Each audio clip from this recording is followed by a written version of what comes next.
ಯಲ್ಲಾಪುರ ತಾಲೂಕಿನ ಅರೇಬೈಲ್ಘಟ್ಟದಲ್ಲಿ ರಾಸಾಯನಿಕ ಸಾಗಿಸುವ ಟ್ಯಾಂಕರ್ನಿಂದ ರಾಸಾಯನಿಕವನ್ನು ಸಮೀಪದ ಜಲಮೂಲಗಳಿಗೆ ಬಿಡಲಾಗಿದ್ದು, ಇದರಿಂದಾಗಿ ಕುಡಿಯುವ ನೀರು ಕಲುಷಿತಗೊಂಡು ನೀರು ಕೆಂಪು ಬಣ್ಣಕ್ಕೆ ತಿರುಗಿದೆ.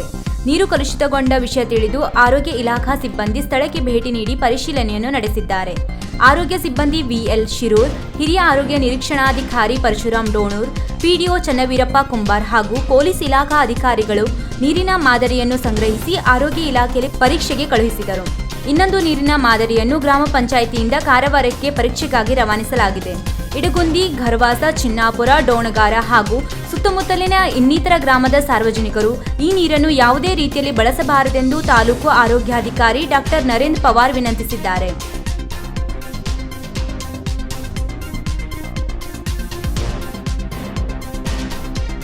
ವೀಕ್ಷಕ ಮಹಾಪ್ರಭುಗಳೇ, ನಮ್ಮ ಚಾನಲ್ ಅನ್ನು ಸಬ್ಸ್ಕ್ರೈಬ್ ಮಾಡಿ, ಶೇರ್ ಮಾಡಿ, ಪ್ರೋತ್ಸಾಹಿಸಿ.